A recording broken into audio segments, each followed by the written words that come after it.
All right, we are now in the interior of 4069P, the 2019 Thor Freedom Elite. Work my way from the back all the way out, all the way in the very back. You have an accordion style shade here.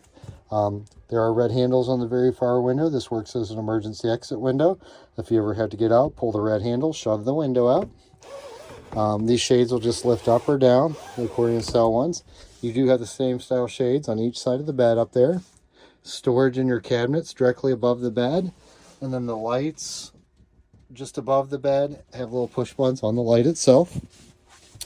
When you close this slide out up, you do need to flip this mattress up, so when the slide out comes in, it will gain, have enough room to come up to the wall. So always flip that mattress up before you put the slide out in.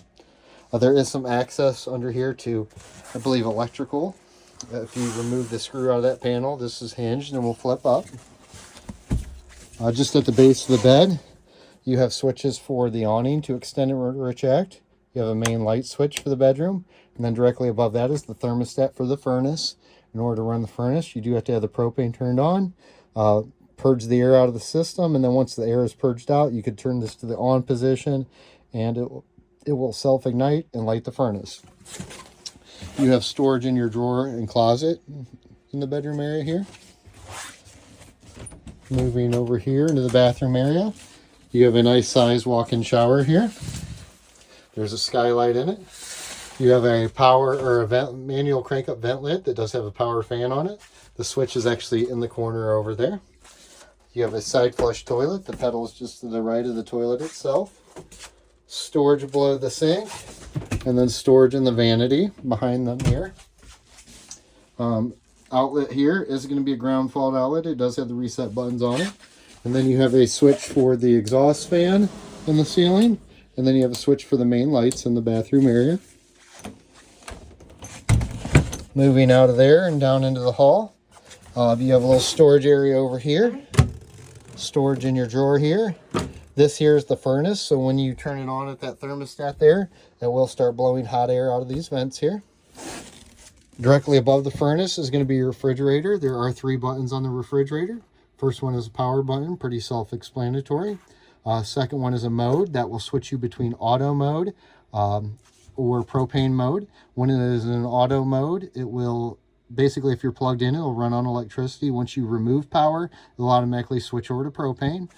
Or you can push the mode button and command it to strictly propane, which is the little dot there. But when it's an A in the plug, that's in the auto mode. And then the last button over here sets these little snowflakes here that indicate the temperature of the refrigerator itself. You have storage in your cabinets in here. Storage in the cabinets behind the dinette area and across all the doors up top here, there's storage.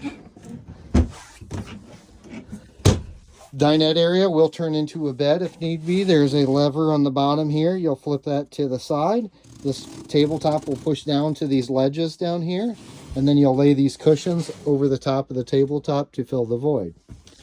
On top of the tabletop here, we have the remotes for the television and DVD player here. Starter kit, we always put a starter kit in, the basics to get you up and going. And then all the books and manuals that came with the camper over there. Again, these lights up here have little push buttons right in the center of them. And then there's going to be some 110 outlets underneath this cabinet here also. Behind me here, you have storage in the drawer below the stove. You have a little oven area here. A little button over here that will light the knobs in the inside of the oven. In order to light your burners, you'll actually flip this cooktop back.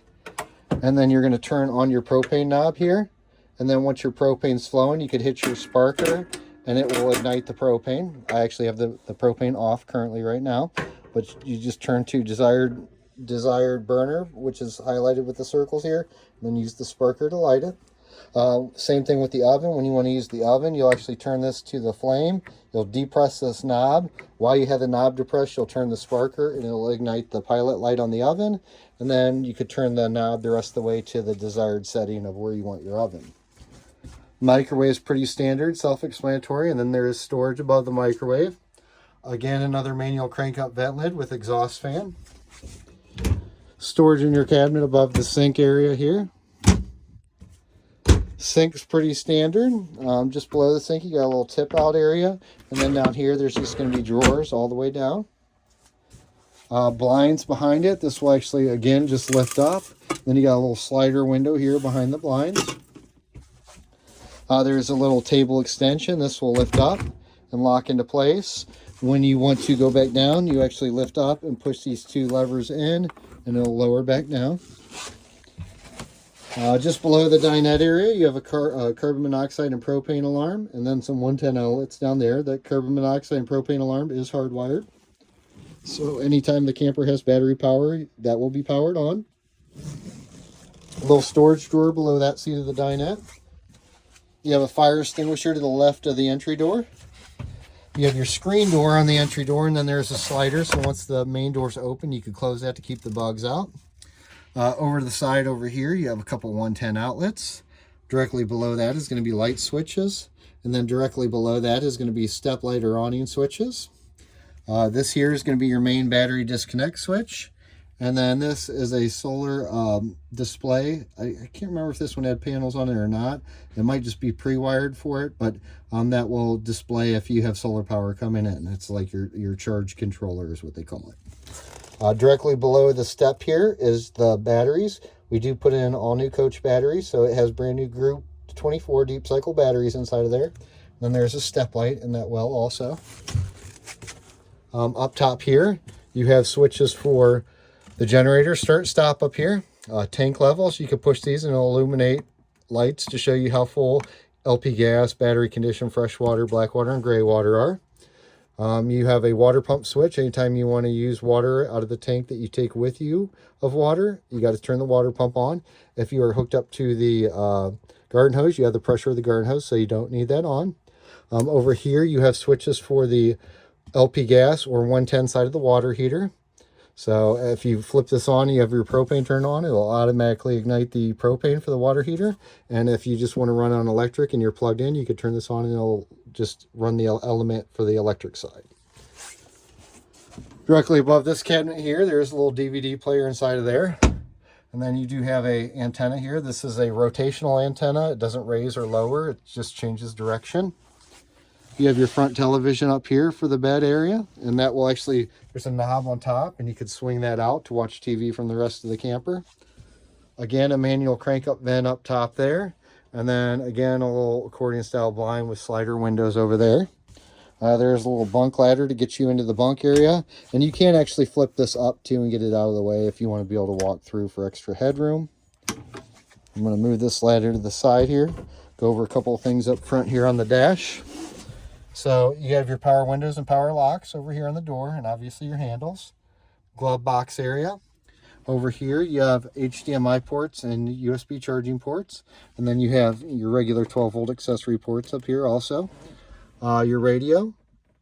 That does have an integrated backup camera tied into it. Your temperature controls over here. And these are touch buttons on this also. Fan speed. It does have a brake controller if you pull any kind of trailers or anything like that. On the steering wheel, you have your horn, cruise, and then you know your turn signal stalk and wipers, and then your gear selector over here, and it does have a tow haul position on the very end. Lights over here in the corner, and then power windows and power locks over there. You have your parking brake and brake release is directly above the parking brake, and hood release over there in the corner. And then the little black switch over there on the left by the speaker, that is an emergency start. If for some reason you drain your engine battery down, you could pull power off your Coach batteries. You simply put the key in the ignition, push in that button for the emergency start, and then go ahead and start your engine. It will latch the two batteries together temporarily until the vehicle starts. Then the alternator will take over charging for you. Other than that, that pretty much concludes my video. We appreciate your business and hope you enjoy your new camper. Thank you.